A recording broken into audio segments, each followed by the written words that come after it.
Hello students, I'm Himanshu and I welcome you all on Harmentor. So students, in today's class we are going to start with a new chapter of class 9. It's Is Matter Around Us Pure? So without wasting any further time, let's begin the chapter.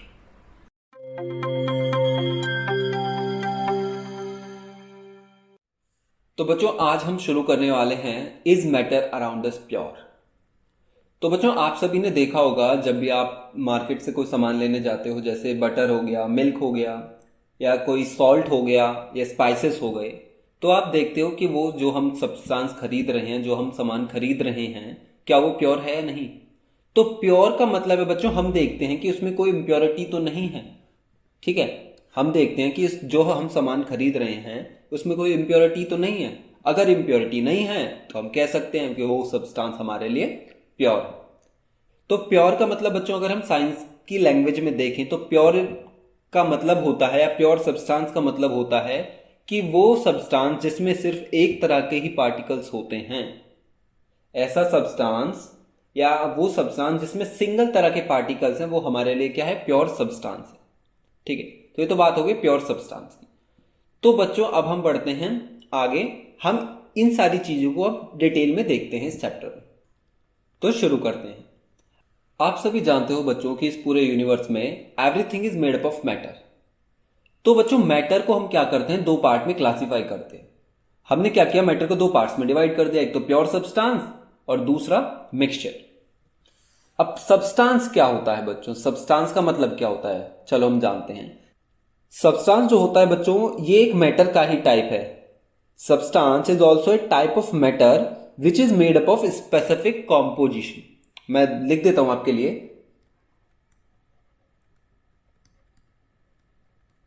Substance जो होता है बच्चों, substance की definition है कि it's a type of it's a type of matter which is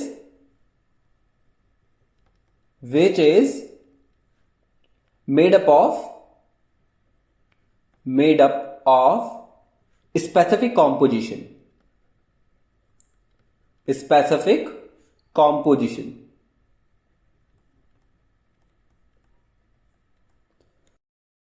substance जो है बच्चों, ये एक मैटर का ही टाइप है जो कि मैटर के स्पेसिफिक कॉम्पोजिशन से मिलकर बना हुआ होता है। चलो इसे एग्जांपल से समझते हैं कि सब्सटेंस होता क्या है। एग्जांपल में बच्चों मैंने ले लिया है NaCl। अब यहां पे आप देखो कि यहां पे दो एटम है हमारे पास, एक तो सोडियम, एक दूसरा क्लोरीन। इन दोनों मतलब एक एटम हमारे पास क्लोरीन का है और एक एटम हमारे पास सोडियम का है। इन दोनों ने बच्चों अपना एक एक एटम दिया और इन्होंने क्या बना लिया, एक सब्सटेंस बना लिया सोडियम क्लोराइड नाम का, जिसको हम कॉमनली सॉल्ट भी बोलते हैं। तो जो सब्सटेंस जो है बच्चों, एक मेटल का ही फॉर्म है जो कि स्पेसिफिक कॉम्पोजिशन से मिलकर बना हुआ होता है। और सब्सटेंस जो होता है बच्चों, हम इसे किसी भी फिजिकल प्रोसेस से एक दूसरे से अलग नहीं कर सकते। तो ये तो बात हो गई बच्चों सब्सटेंस की। हमने देख लिया कि सब्सटेंस होता क्या है। अब शुरू करते हैं बच्चों हम प्योर सब्सटेंस से और मिक्सचर से। प्योर सब्सटेंस को बच्चों मैंने अभी स्टार्टिंग में आपको बताया था कि प्योर सब्सटेंस वो होते हैं जो सिर्फ एक तरह के ही मैटर से या एक तरह के पार्टिकल से मिलके बने हुए हों। जो सब्सटेंस बच्चों एक तरह के पार्टिकल से मिलके बने हुए होंगे उनको हम बोलते हैं बच्चों प्योर सब्सटेंस। अगर हम वही मिक्सचर की बात करें, मिक्सचर में होता क्या है, जब दो डिफरेंट सब्सटेंस आपस में मिक्स कर दिए जाते हैं। जब दो सब्सटेंस आपस में हम उनको मिक्स कर देंगे, फिजिकली मिक्स कर देंगे, लेकिन वो केमिकली एक दूसरे से कंबाइन नहीं होंगे, तो उसको बोलते हैं बच्चों मिक्सचर। ठीक है, जैसे मैं आपको एग्जांपल के तौर पे आपको देता हूं, एक एग्जांपल देता हूं। जैसे हमारे पास हमने क्या किया, एक वाटर में सैंड मिला दिया, एक ग्लास ऑफ वाटर में सैंड मिला दिया, तो हमने क्या किया, दो डिफरेंट सब्सटेंस को आपस में मिक्स तो कर दिया है, लेकिन हुआ क्या है, वो केमिकली एक दूसरे से कंबाइन नहीं हुए, तो उसको हम क्या बोल सकते हैं, मिक्सचर बोलते हैं। अब शुरू करते हैं बच्चों हम प्योर सब्सटेंस पे आते हैं हम वापस। प्योर सब्सटेंस को हमने क्या किया बच्चों, दो पार्ट में क्लासिफाई कर दिया। प्योर सब्सटेंस को हमने दो पार्ट्स में क्लासिफाई कर दिया। पहला था हमारा एलिमेंट, पहला है हमारा एलिमेंट और दूसरा है कंपाउंड्स। अब एलिमेंट्स क्या होते हैं बच्चों, एलिमेंट्स जो होते हैं बच्चों, ये मैटर जो होता है ना, या प्योर सब्सटेंस की बेसिक फॉर्म है जिसको हम फर्दर नहीं तोड़ सकते किसी भी फिजिकल प्रोसेस से और केमिकल प्रोसेस से। एक बार मैं फिर से रिपीट करता हूं, एलिमेंट जो है बच्चों, it is a basic form of matter that can not be broken down into the simple substance by the physical और द केमिकल प्रोसेस। वो जो है बच्चों एलिमेंट जो है, जैसे मैं एग्जांपल के तौर पे आपको बताऊं, कार्बन। कार्बन बच्चों एक सिंगल एटम है, सिंगल एटम है। अब हम क्या इसको फर्दर तोड़ सकते हैं? नहीं तोड़ सकते। अगर हमारे पास मान लीजिए वाटर होता, हम क्या करते? हाइड्रोजन को अलग कर सकते थे और ऑक्सीजन को अलग कर सकते थे, केमिकल प्रोसेस से कर सकते थे ऐसा। लेकिन बच्चों अगर मैं आपको उससे वो कहूं कि हमारे पास सिर्फ एक सिंगल एलिमेंट है, हाइड्रोजन है हमारे पास, क्या हम इसे फर्दर तोड़ सकते हैं? नहीं तोड़ सकते भाई। एलिमेंट्स जो है बच्चों वो पार्टिकल्स होते हैं या वो मैटर के वो फॉर्म होते हैं जिनको हम फर्दर ब्रेक डाउन नहीं कर सकते बाय द केमिकल प्रोसेस और द फिजिकल प्रोसेस। किसी भी सब्सटेंस को अगर हम फर्दर नहीं तोड़ सकते ना, तो उसको हम बोलते हैं बच्चों एलिमेंट्स। एलिमेंट जो होते हैं बच्चों वो सिर्फ मॉलिक्यूल की फॉर्म में ही एग्जिस्ट करते हैं, ठीक है। अब एलिमेंट्स को हमने क्या किया बच्चों? 3 पार्ट में क्लासिफाई किया। एक होते हैं हमारे एलिमेंट्स में मेटल्स, दूसरे आते हैं नॉन मेटल्स और तीसरा आता है हमारे मेटलॉइड्स। इन तीनों को बच्चों हम वैसे डिटेल में डिस्कस करने वाले हैं, हम डिटेल में इनको डिस्कस करेंगे। अब आते हैं बच्चों हम कंपाउंड पर। कंपाउंड जो होते हैं बच्चों, अब कंपाउंड्स में क्या होता है? जब बच्चों दो या दो से ज्यादा एलिमेंट एक दूसरे के साथ कंबाइन हो जाते हैं तो वो बनाते हैं बच्चों कंपाउंड। और जब बच्चों ये दोनों कंबाइन होते हैं ना, ये एक फिक्स रेशो में कंबाइन होते हैं। जैसे मैं आपको बताऊं वाटर, अब हाइड्रोजन और ऑक्सीजन जो है दोनों आपस में कंबाइन हुए। अब मैंने कहा है आपसे कि ये फिक्स रेशो में कंबाइन करेंगे। जी कैसे करेंगे फिक्स रेशो में? देखते हैं चलो।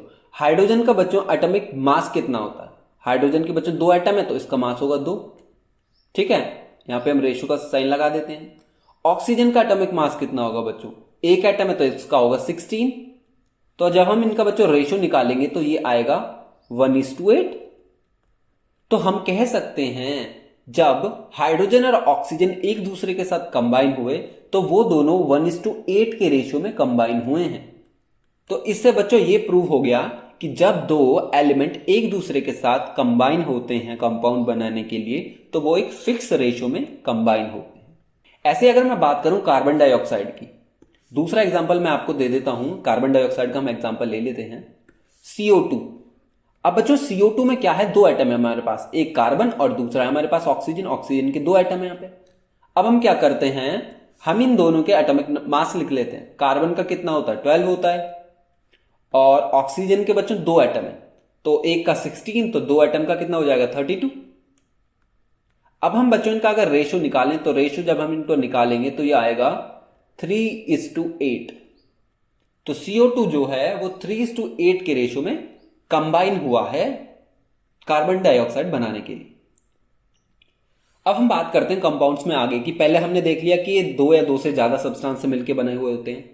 अगला हमने देखा कि कंपाउंड्स जो होते हैं वो, और दूसरा हमने देखा कि कंपाउंड जो होते हैं वो 2 एलिमेंट्स के साथ कंबाइन होते हैं ना फिक्स रेशो। एग्जाम्पल में हमने वाटर ले लिया था और दूसरा ले लिया हमने कार्बन डाइऑक्साइड का एग्जाम्पल ले लिया। अब तीसरा है बच्चों, they are homogeneous throughout. Homo का मतलब होता है बच्चों सेमनेस। होमो का मतलब होता है सेमनेस।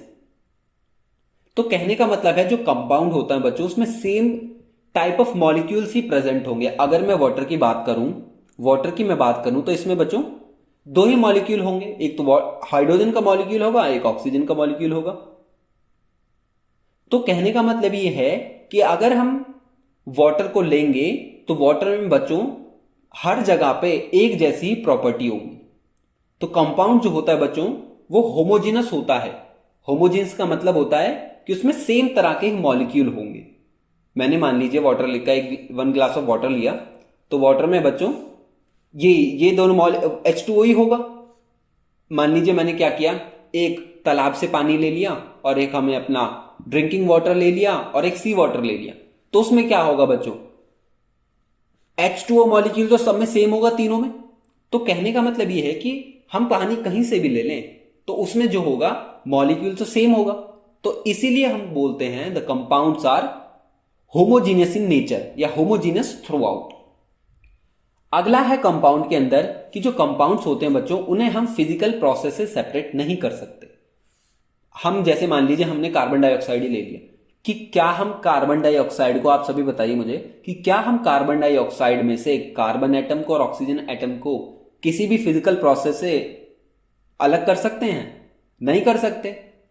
तो कंपाउंड्स जो होते हैं बच्चों, they can not be separated by physical method. तो ये हो गई कि कंपाउंड जो है वो किसी भी फिजिकल प्रोसेस से सेपरेट नहीं किए जा सकते।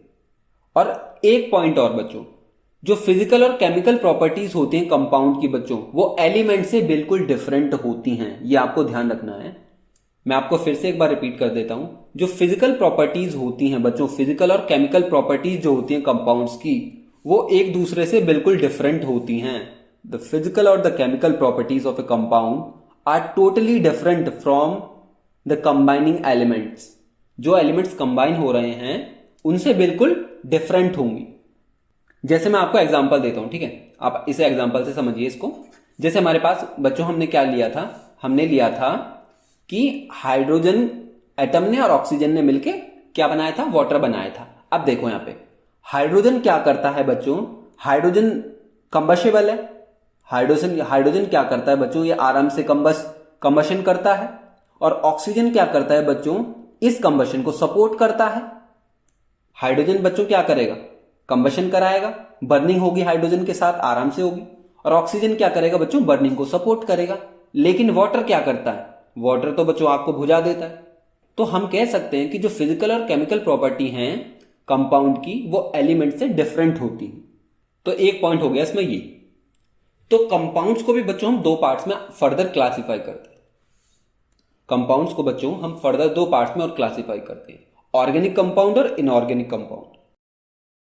बच्चों कंपाउंड का जितना भी सेक्शन है ना, हम इसी यहीं पे सारा कंपाउंड का जितना भी पार्ट है आपके इस चैप्टर में, वो हम यहीं पे देखने वाले हैं, ठीक है। तो ऑर्गेनिक कंपाउंड होता है और दूसरा होता है इनऑर्गेनिक कंपाउंड। ऑर्गेनिक कंपाउंड जो होते हैं बच्चों, ये लिविंग सोर्सेज से ऑब्टेन किए जाते हैं। Organic compounds are obtain from living sources, जैसे प्लांट हो गए, एनिमल्स हो गए। ऑर्गेनिक कंपाउंड जो होते हैं बच्चों, ये प्लांट्स और एनिमल से ऑब्टेन किए जाते हैं। तो जैसे ऑर्गेनिक में एग्जांपल के तौर पे मैं आपको बता दूं, ऑर्गेनिक के अंदर मैं यहां पे लिख देता हूं ऑर्गेनिक में बच्चों एग्जांपल के तौर पे मैं आपको दे देता हूं, जैसे कार्बोहाइड्रेट, ये बच्चों एक ऑर्गेनिक कंपाउंड है। जैसे हमारा और हो गया हमारे पास प्रोटीन हो गए, ऑयल्स हो गए, फैट्स हो गए, ऑयल्स हो गए। ये सारे कंपाउंड जो है बच्चों हम कहां से, प्लांट्स और एनिमल्स से ऑब्टेन करते हैं। तो ये हो गए ऑर्गेनिक कंपाउंड। और दूसरे होते हैं बच्चों इनऑर्गेनिक कंपाउंड। इनऑर्गेनिक कंपाउंड जो होते हैं बच्चों, इनऑर्गेनिक कंपाउंड होते हैं बच्चों, वो हम क्या करते हैं, वो नॉन लिविंग थिंग्स या नॉन लिविंग सोर्सेज से ऑब्टेन करते हैं। जैसे नॉन लिविंग में हमारे रॉक से ऑब्टेन कर लिया हमने, सॉइल से हम ऑब्टेन करते हैं। एग्जाम्पल के तौर पे मैं आपको बता देता हूं, जैसे हमने नमक हो गया हमारा सोडियम क्लोराइड NaCl, ये भी बच्चों हम रॉक से ऑब्टेन करते हैं या फिर सी से ऑब्टेन करते हैं NaCl को। दूसरा हमारा हो गया बच्चों CO2, ये भी हमारे एटमॉस्फेयर में बच्चों पाई जाती है। और भी एग्जाम्पल हैं, जैसे हमारा इसमें आ जाएगा मार्बल्स आ जाएंगे, कैल्शियम कार्बोनेट होता है बच्चों मार्बल्स। तो ये तो हो गए बच्चों कंपाउंड्स की बात। कंपाउंड जो होते हैं बच्चों, उनको हम दो पार्ट में डिवाइड करते हैं, ऑर्गेनिक कंपाउंड और इनऑर्गेनिक कंपाउंड। ऑर्गेनिक जो है वो लिविंग सोर्स से ऑब्टेन किए जाते हैं और नॉन लिविंग सोर्स से इनऑर्गेनिक कंपाउंड ऑब्टेन किए जाते हैं। तो मैं यहां पे लिख देता हूं, obtain from non living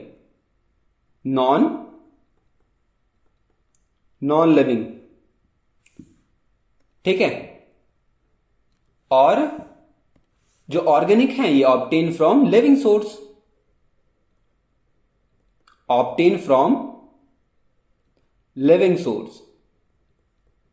living.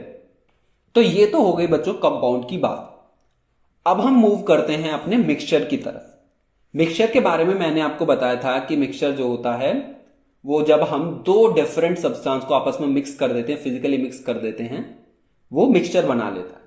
तो मिक्सचर बच्चों दो तरह के होते हैं, एक तो होमोजीनस मिक्सचर और एक हीट्रोजीनस मिक्सचर। होमो का मतलब होता है बच्चों सेम, सेमनेस।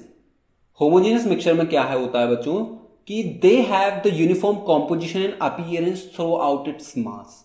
मतलब पूरे के पूरे सब्सटेंस में क्या होगा, एक यूनिफॉर्म कॉम्पोजिशन मेंटेन होती है। जैसे मैं आपको एग्जांपल दूं एयर का, एयर जो होती है बच्चों, सब हर जगह अगर हम एयर को देखें तो उसमें सेम कंपोनेंट्स होंगे एयर में, ठीक है। जैसे नाइट्रोजन हो गई, ऑक्सीजन हो गई, या कार्बन डाइऑक्साइड हो गई, हर जगह से अगर हम एयर को देखें तो ये सारे कंपोनेंट उसमें पाए जाएंगे।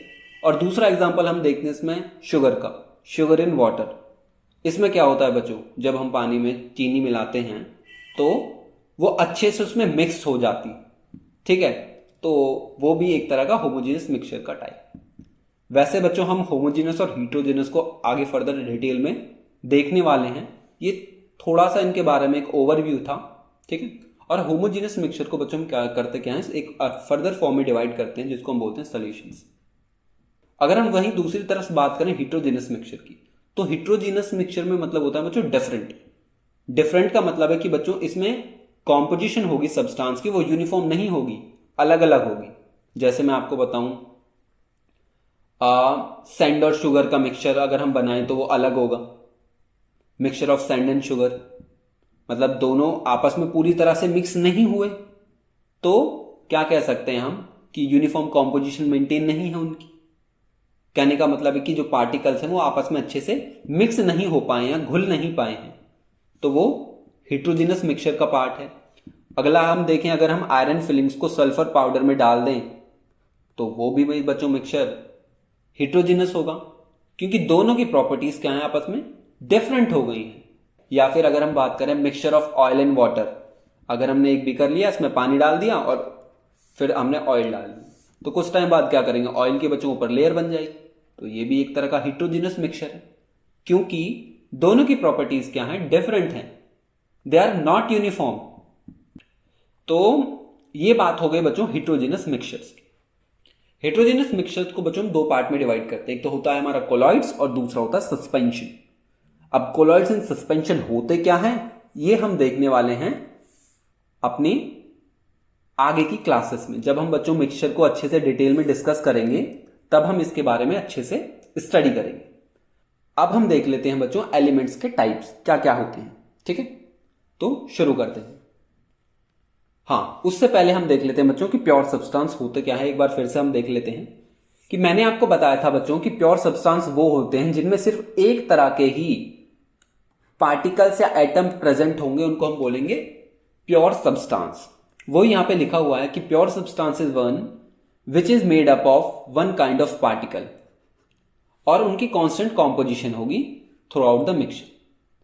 जैसे हम एग्जांपल ले लेते हैं प्योर गोल्ड, गोल्ड में बच्चों सिर्फ गोल्ड के ही एटम्स प्रेजेंट होंगे।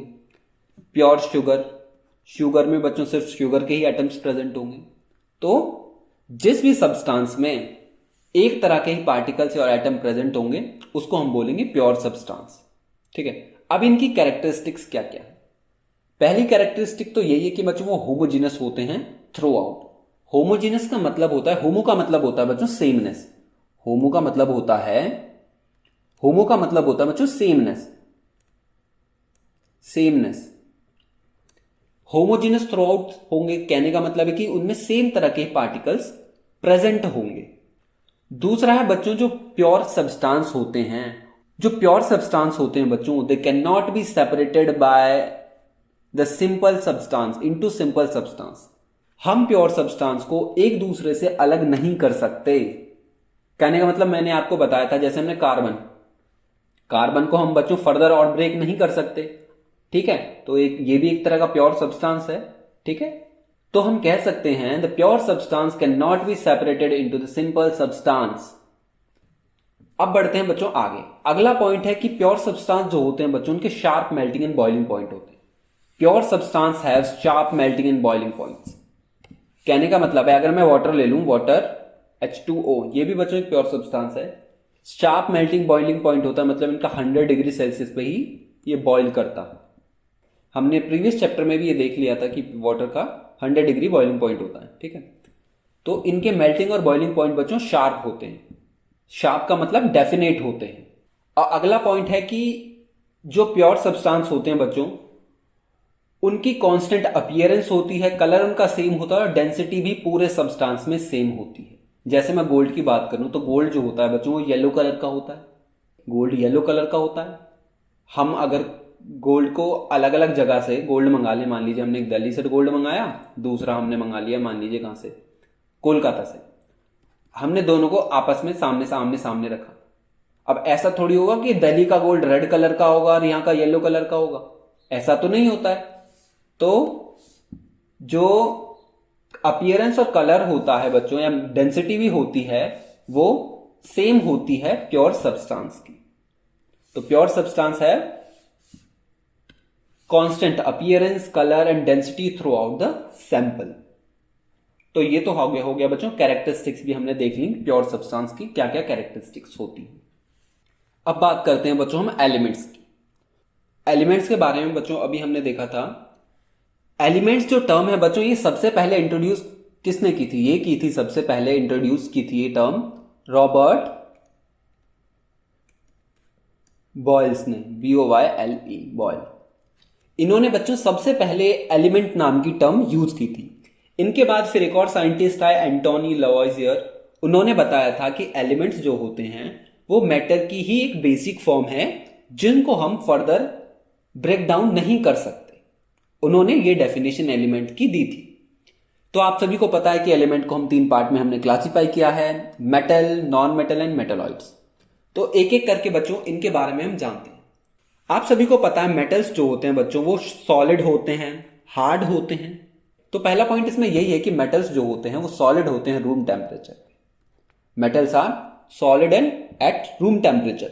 लेकिन एक एक्सेप्शन है बच्चों इसमें, मर्क्यूरी एलिमेंट जो होता है ये बच्चों लिक्विड होता है रूम टेम्परेचर पे।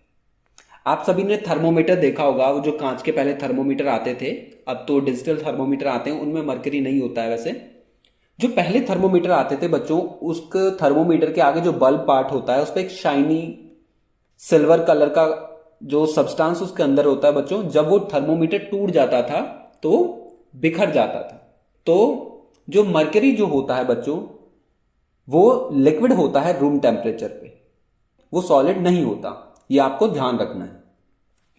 और अगली बच्चों मेटल्स की प्रॉपर्टी क्या है कि मेटल्स जो होते हैं बच्चों शाइन करते हैं। जैसे गोल्ड और सिल्वर हो गए हमारे, दोनों एक तरह के मेटल हैं और दोनों क्या करते हैं, शाइन करते हैं। तो मेटल की इस प्रॉपर्टी को बोलते हैं बच्चों हम लस्टर या lustrous. Metal which have shiny metals have shiny surfaces. तो इस प्रॉपर्टी को हम बोलते हैं बच्चों लस्ट्रस। लस्ट्रस का मतलब होता है the shining property of metals. तो कौन कौन से मेटल्स शाइन करते हैं बच्चों? जैसे हमारा गोल्ड हो गया, सिल्वर हो गया, दे हैव लस्ट्रस प्रॉपर्टी। अगर हम बच्चों आगे कंडक्टिविटी की बात करें तो metals are the good conductor of heat and electricity.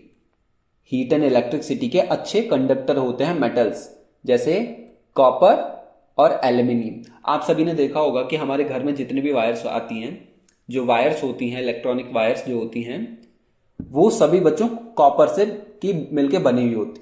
और इस मेटल की जो बच्चों कंडक्टिविटी है, इसमें आपको याद रखना है कि they are the good conductor of heat and electricity. पहला पॉइंट तो ये। दूसरा पॉइंट आपको याद रखना है कि सिल्वर जो होता है बच्चों वो बेस्ट कंडक्टर होता है हीट और इलेक्ट्रिसिटी का। ये इंपॉर्टेंट पॉइंट है कि silver is the best conductor of heat and electricity, जबकि lead and mercury are the poor conductor of heat and electricity. ये 2 पॉइंट आपको ध्यान रखने हैं कि metals are the good conductor, उसमें भी सिल्वर बेस्ट कंडक्टर माना जाता है। और लेड Pb होता है बच्चों लेड, और Hg होता है mercury, they are the poor conductor. अगली पॉइंट की हम बात करते हैं। आप सभी को पता है मेटल जो होते हैं बच्चों हार्ड होते हैं, हार्ड सब्सटेंस होते हैं मेटल्स। लेकिन इसमें बच्चों एक एक्सेप्शन ये है कि मेटल्स हार्ड तो होते हैं, बात सही है, लेकिन कुछ मेटल्स होते हैं जो सॉफ्ट होते हैं, जैसे सोडियम एंड पोटेशियम। सोडियम और पोटेशियम बच्चों इतने सॉफ्ट होते हैं कि आप इन्हें चाकू से काट भी सकते हो, इतने सॉफ्ट होते हैं। तो मेटल जनरली तो हार्ड होते हैं, लेकिन एक्सेप्शन यह है कि सोडियम और पोटेशियम आर सॉफ्टर। अगली प्रॉपर्टी आती है बच्चों मेटल की, they are malleable and ductile. Malleable का मतलब होता है बच्चों, अगर हम मेटल को बीट करेंगे तो they convert into a thin sheet. वो क्या करेंगे, वो एक शीट के फॉर्म में कन्वर्ट हो जाते हैं। उस प्रॉपर्टी को, मेटल की उस प्रॉपर्टी को हम बोलते हैं मैलिएबिलिटी। और डक्टिलिटी का मतलब ये है कि they can be drawn into the wire. Metal को बच्चों हम, जिस मेटल को हम वायर की फॉर्म में कन्वर्ट कर सकते हैं, उस प्रॉपर्टी को बोलते हैं हम डक्टिलिटी। तो गोल्ड और सिल्वर बच्चों मैलिएबल और डक्टाइल होते हैं, ठीक है। और भी मेटल्स होते हैं बच्चों जिनमें ये प्रॉपर्टीज होती है, ऐसा नहीं है कि गोल्ड और सिल्वर में ये होती है, और भी होते हैं। अगला है बच्चों मेटल जो होते हैं उनके high melting and boiling points होते हैं। आप सभी को पता है कि मेटल जो होते हैं बच्चों हार्ड होते हैं तो उनके मेल्टिंग और बॉइलिंग पॉइंट भी हाई होंगे। लेकिन एक्सेप्शन ये है बच्चों, यहाँ पे गैलियम और सीजियम जो होते हैं इनके बच्चों मेल्टिंग और बॉइलिंग पॉइंट कम होते हैं। गैलियम बच्चों, इसका मेल्टिंग पॉइंट इतना कम होता है, अगर आप इसे अपने हाथ पे भी रखेंगे ना तो ये आपके बॉडी टेम्परेचर से ही पिघल जाएगा। गैलियम का इतना कम होता है मेल्टिंग पॉइंट। तो ये बात हो गई मेल्टिंग और बॉइलिंग पॉइंट की। अगला है बच्चों they have metals have the property of sonorous. Sonorous का मतलब होता है बच्चों कि they produce sound. Metals produce sound when they are stuck to a hard object. आप सभी मंदिर में गए होंगे, आप सभी ने देखा होगा घंटी। घंटी हम बजाते हैं तो एक तरह की साउंड प्रोड्यूस करता है। तो मेटल की इसी प्रॉपर्टी को हम बोलते हैं बच्चों सोनोरस। अगली है हमारे पास अगली प्रॉपर्टी मेटल की कि they have high density. Metals की डेंसिटी हाई होती है। जैसे मान लीजिए हमें मेटल की डेंसिटी चेक करनी है, हमने क्या किया, एक आयरन की बॉल ली और उसे पानी में डाल दिया। अब मेटल की डेंसिटी बच्चों हाई है तो वो क्या करेगी, नीचे डूब जाएगी। लेकिन कुछ ऐसे मेटल होते हैं बच्चों जिनकी डेंसिटी कम होती है, जैसे सोडियम एंड पोटेशियम। हाँ, एक बात और बच्चों, आप इनकी डेंसिटी चेक करने के लिए इन्हें पानी में डाल के मत देखना। अगर आप सोडियम को बच्चों पानी में डाल दोगे तो ये बच्चों बहुत वायलेंटली रिएक्ट करता है पानी के साथ और इसमें ब्लास्ट हो सकता है। हो सकता नहीं, मतलब ब्लास्ट हो जाता है। ये इतनी तेजी से वाटर के साथ रिएक्ट करता है। तो आप बस इतना ध्यान रखिएगा कि मेटल्स के केस में उनकी डेंसिटी मेटल्स की जनरली हाई होती है, लेकिन सोडियम और पोटेशियम की कम होती है। और अगला है कि metals do not exist in allotropic form. Allotropic form का मतलब ये होता है बच्चों, जब कोई मेटल या नॉन मेटल किसी एक से ज्यादा फॉर्म में एग्जिस्ट करता है तो उसको बोलते हैं हम एलोट्रॉपिक फॉर्म। जैसे मैं आपको एग्जांपल दूं, कार्बन।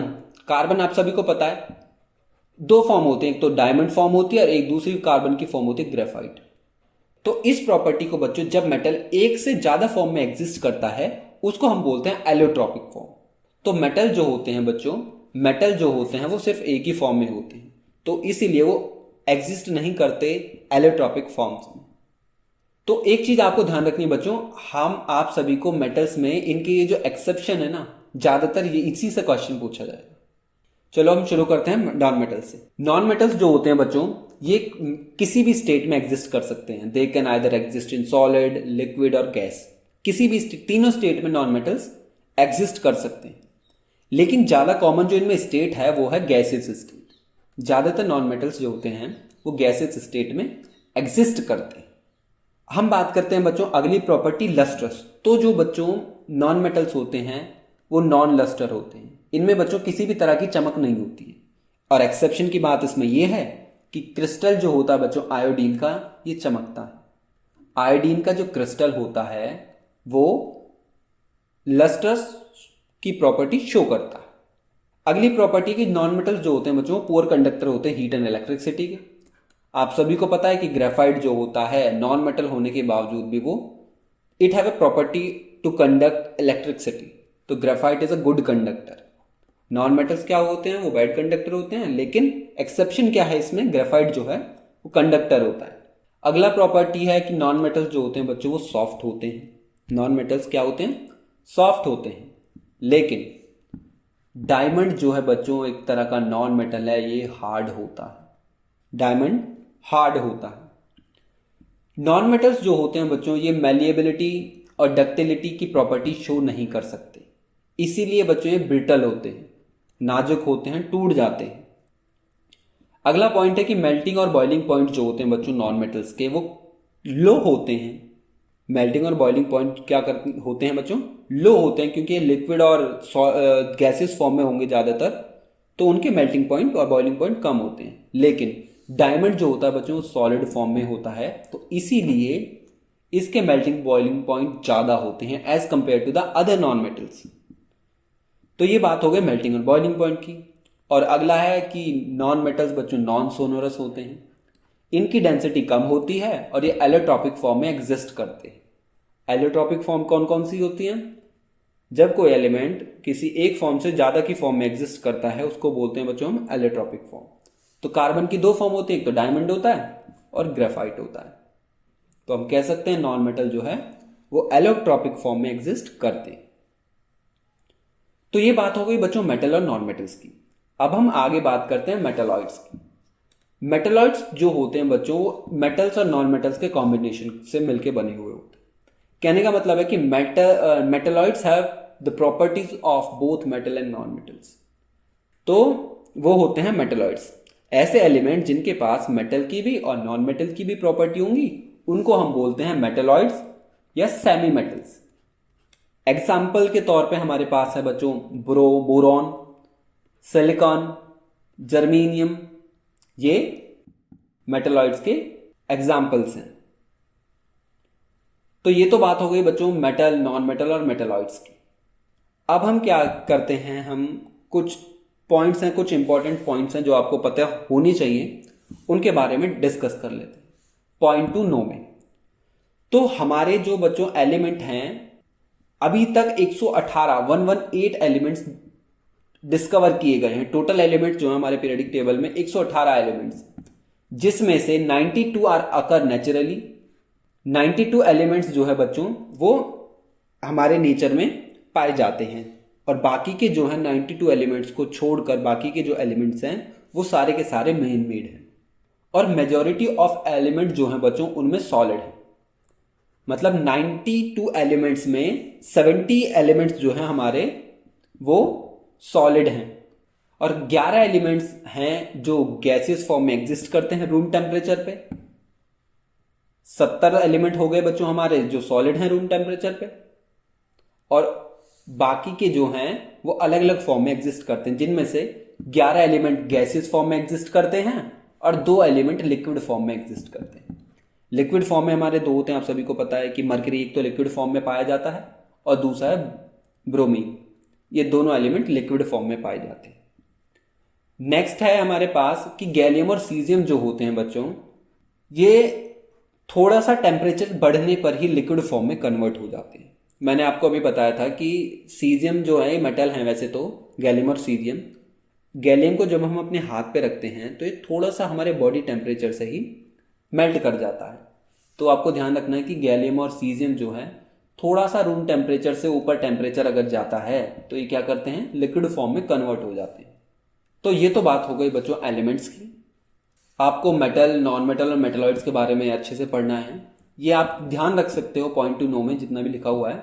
ये आपको वैसे याद करने की ज़रूरत नहीं है, आपको बस थोड़ा सा आइडिया होना चाहिए कि कौन कौन से सॉलिड होते हैं एलिमेंट्स, कौन कौन से लिक्विड होते हैं और कौन से गैसेस फॉर्म में एलिमेंट पाए जाते हैं।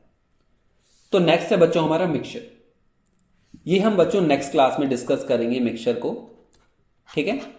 आज के लिए इतना ही, और अब हम मिलते हैं आपको नेक्स्ट क्लास में। So till then bye bye and have a nice day.